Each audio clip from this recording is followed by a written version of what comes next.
Hello, everyone. Today, we will explore the masterpiece of one of the most colossal intellects in Western history, a sage known as the father of all sciences, Aristotle's Nicomachean Ethics. In our last video on the Apology, we saw how Socrates posed the most fundamental question for humanity: how should one live a good life? While Socrates was a philosopher who lived for the question, his student's student, Aristotle, was a man who sought to provide a systematic answer, in essence, to write the instruction manual for life. The theme of this video is the single, ultimate goal that every one of us pursues.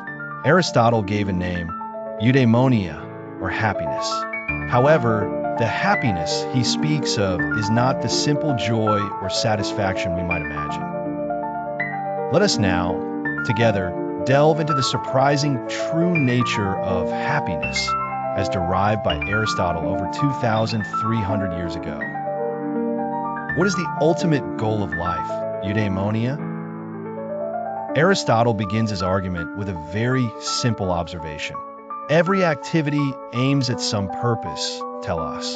For example, why do we take medicine? To become healthy. Why do we work? To earn money. As you can see, our actions always have a purpose. He reasoned that if we follow this chain of purposes, we must eventually arrive at a final destination, a highest good that is desired for its own sake. This is the ultimate goal of our lives, happiness. However, Aristotle swiftly dismisses the things that people commonly mistake for happiness. Take, for example, pleasure. He argues this is a life fit for grazing cattle, as it is animalistic and unstable, depending entirely on circumstances. What about honor? This depends on the opinions of others, which we cannot control. And wealth? This is merely a means to an end, never an end in itself. So, what exactly is this happiness, or eudaimonia in Greek? It is not a fleeting emotion like being happy.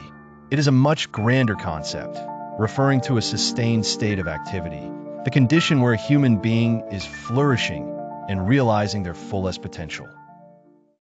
The human function, ergon, what were we born to do? So, how can we achieve this highest state? Here, Aristotle employs a unique method of thinking by asking a very fundamental question. What is the function of a human being?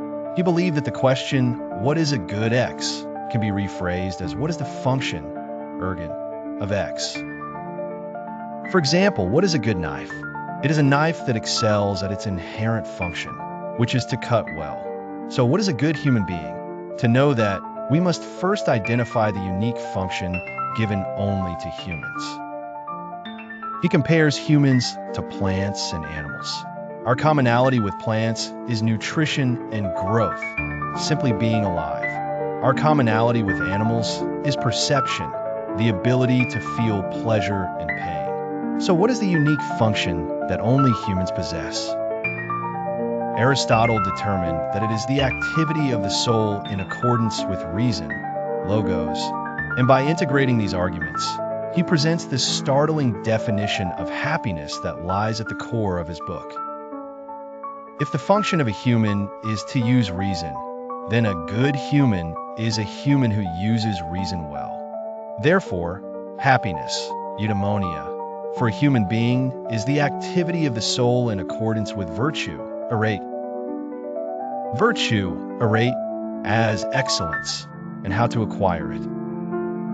We have our definition of happiness. But what does it mean to act in accordance with virtue, arete? Arete does not only mean moral goodness. Its original meaning is excellence or skill. Aristotle believed that this virtue is not an inborn talent, but something acquired after birth. So, how do we acquire it? He declares that it can only be acquired through repeated practice and habituation. For example, to become a good piano player, one has no choice but to practice playing the piano every day. In the same way, we become just by doing just acts. But this raises a new question. How do we judge what the right act is in the first place? The ability to make that judgment, Aristotle says, is the most critical virtue of all, phronesis, or practical wisdom. The golden compass, the mimesis. So, is there a practical methodology, a kind of life compass for using this practical wisdom to exercise virtue? Aristotle answers yes, and presents one of the most famous and practical concepts in the history of philosophy, the mimesis. According to him, every emotion and action has two extreme states, excess and deficiency. Virtue, he claims, lies in the middle between these two extremes. For example, in the face of fear, recklessness is the excess and cowardice is the deficiency. The virtue that lies in the middle is courage. With regard to money, wastefulness is the excess and stinginess is the deficiency. The virtue in the middle is generosity. But we must be careful here. The mean is not a simple average or a lukewarm compromise. It is the optimal point, guided by reason, where we express an emotion or perform an action at the right time, toward the right people, for the right reason, and in the right way. It is a perfect state of balance, much like the zone achieved by an elite athlete performing at their peak. The highest activity, contemplation, theoria, and our own happiness. Now, what did Aristotle ultimately conclude was the highest happiness for a human being? While he valued practical activities, he concluded that the highest activity in life is one that is completely detached from utility, a purely intellectual activity whose sole purpose is to know, contemplation, theoria. Why? Because contemplation is the activity that uses the most purely human, or rather, the most divine, part of us, our reason.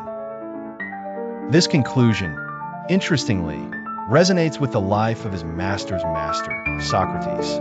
Was not the life of Socrates, who constantly engaged in dialogue and sought the truth, a truly contemplative life? We may not be philosophers, but Aristotle's wisdom holds a universal power that we can apply to our daily lives. What is our function in our given roles? How can we demonstrate excellence, in them? How can we find the mimesis in our emotions? With a grand map to happiness left by Aristotle in hand, what kind of life will you now go on to explore? His 2,300-year-old wisdom provides the tools. The journey itself is uniquely yours. Thanks for watching. If you like this video, please give it a thumbs up and subscribe to the channel. I'll see you in the next video.